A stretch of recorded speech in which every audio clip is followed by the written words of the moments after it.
We know from some of the excerpts that we have now received, and we've received obtained a copy of this book that we are going through as we speak right now, that Steve Bannon refers to that meeting at Trump Tower in June of 2016 as having been not just treasonous, but unpatriotic, is the way he describes it, among other things. We're also looking through some of the quotes, this one specifically from page 255 of that book, Fire and Fury, Inside the Trump White House, where Steve Bannon discusses whether or not President Trump was aware of the fact that his son, Don Jr., Jared Kushner, and Paul Manafort, then the campaign chairman, had been meeting with Russians at Trump Tower on a day that, according to our records, the president was at the White House. The meeting happened in the afternoon when we know the president had returned from a fundraiser. Steve Bannon, according to these excerpts, says simply that the chance that Don Jr. did not walk these Jumos, as he is quoted as saying, up to his father's office of the 26th floor is zero. In effect, saying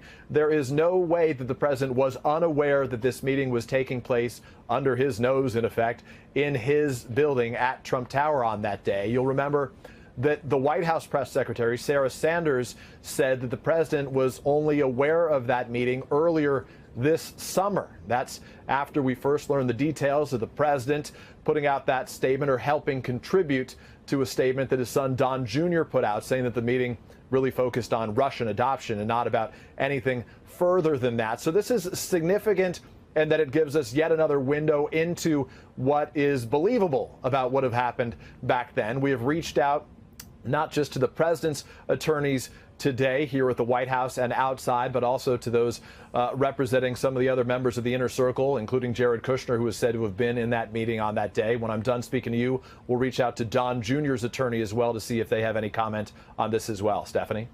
I'm still shaking my head at the word. I'm not even going to say it again. I can't even believe these words. Mark, I turn to you, though. Steve Bannon making these kind of accusations, whether or not they're true, what does this mean for the Robert and Rebecca Mercers of the world, massive supporters of President Trump and 100% financial backers of Steve Bannon? Is Steve Bannon not creating a war between himself and the White House?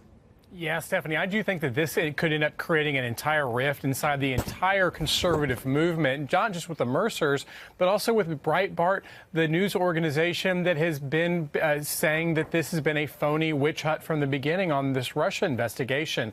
And, you know, it really has been the conservative base, those kind of organs, that have really helped protect the president and his White House during this Russia investigation. We've seen the attacks going up against Robert Mueller, the special counsel. We've seen Capitol Hill really come to the president's aid when it comes to the Republican side.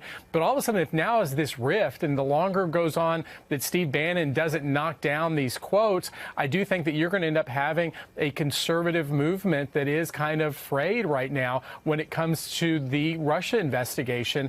And certainly, you know, again, the crux of all of this is that everyone who's been saying that there's there when it comes to this Russia investigation, well, now Steve Bannon is joining those people. Well, if Steve Bannon is telling the truth here, can't he carefully thread the needle that'll make the argument he's wanted to make all along, going after these White House globalists? Because what he's pointing to is money laundering. Money laundering that has to do with the Trump businesses, that has to do with the Kushners' ties to Deutsche Bank. And remember, Deutsche Bank is also tied to the Bank of Cyprus, as I mentioned earlier, to Wilbur Ross. These are all people who were not allies of Steve Bannon in the White House. Remember, Steve Bannon, he doesn't like that faction of the White House. And, you know, you've got the Gary Cohns, the Wilbur Ross. Wilbur Ross was part of the campaign, but Gary Cohn wasn't. Steve Bannon could be successful here in saying, me, the nationalist faction of the White House, I'm true to who I was, and I always was. But Jared Kushner cared about his business and his money, as did Don Jr.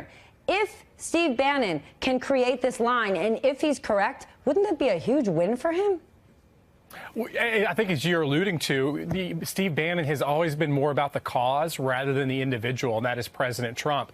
And, you know, the cause is a populist type of White House, and the more that the policy that is coming from the White House isn't all that populist, it does seem that you could have the motivation for Steve Bannon to say, look, I was against this right from the beginning. But let me go back to what Peter was talking about that June 9th, 2016 meeting at Trump Tower, why that is so significant. We already know that you ended up having a meeting with a Kremlin-connected lawyer.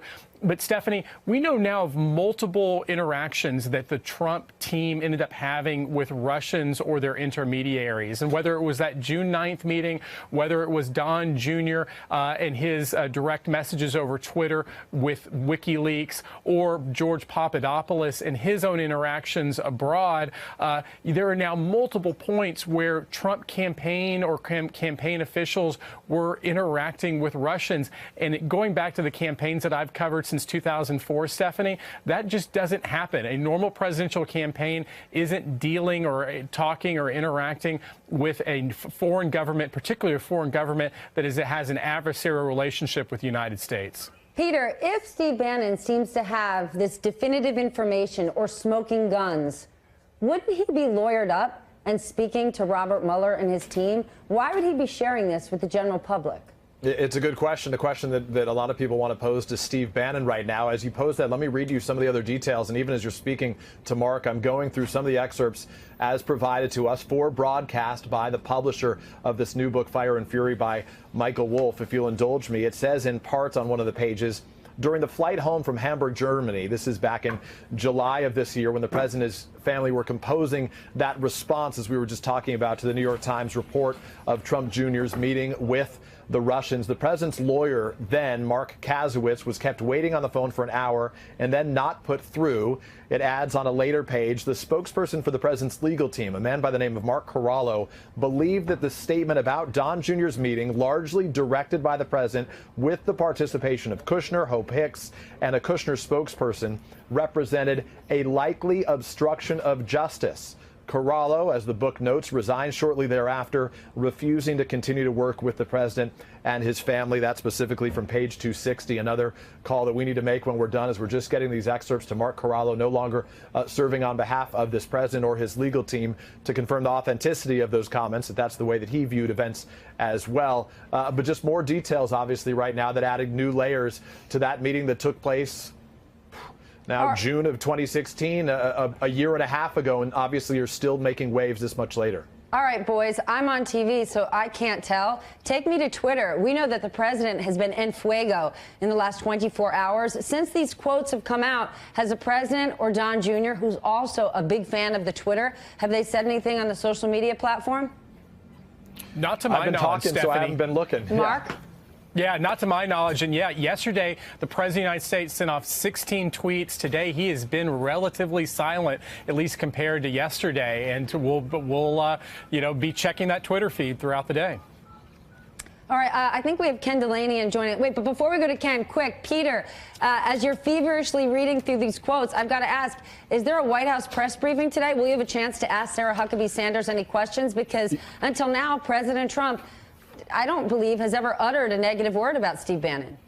You know, we haven't had a chance. Well, he has been critical of Steve Bannon before. Remember, he sort of dismissed him at one point. But generally, he's very complimentary of Steve Bannon. These two men obviously have a pretty similar worldview on a lot of topics and speak regularly as it's described to us. There is a press briefing today, I believe, scheduled to happen at 2 o'clock, 3 o'clock today with Sarah Sanders. So we look forward to posing those questions to her today. My colleague Kristen Welker and I were upstairs trying to get some reaction from the White House earlier when they were behind closed doors holding some private meetings, which it's likely you can believe was focused on how they do respond to this right now. But, you know, Stephanie, that's what we know at this moment. Literally, as you're speaking to me right now, I'm getting handed more and more excerpts as our team rifles through this book. All right, quick then, before we go, Ken Delaney, throughout the last hour, more excerpts of the book have come out. Do you have any new reaction? Well, I've always believed that it's very likely that Donald Trump Sr. would have known about that Trump Tower meeting. We are going back to the Russian lawyer Natalia Veselnitskaya today to get her reaction to this notion from Steve Bannon that they took this group upstairs to see Donald Trump Sr. She has always represented to us that didn't happen, and we're going back through the transcripts to see exactly what she said about that. But that would be a really interesting development if, in fact, these people met, obviously, Donald Trump Sr.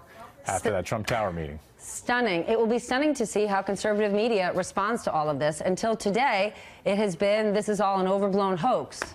Now let's see what they have to say. Okie doke, gentlemen, thank you so much. NBC's Peter Alexander, Ken Delanian, and Mark Murray, thank you. And thank you for watching this hour of Velsheen Rule. A lot happened. I'm Stephanie Rule. My partner, Allie, will be back with me next week. So tomorrow, you're going to have me all on my own again. And you can check us out on social media and connect with our show at #VelsheenRule. I will see you back here tomorrow at 9 a.m. Eastern. Right now, I hand you to my friend Andrea Mitchell for Andrea Mitchell Reports. And right now on Andrea Mitchell Reports, pushing buttons.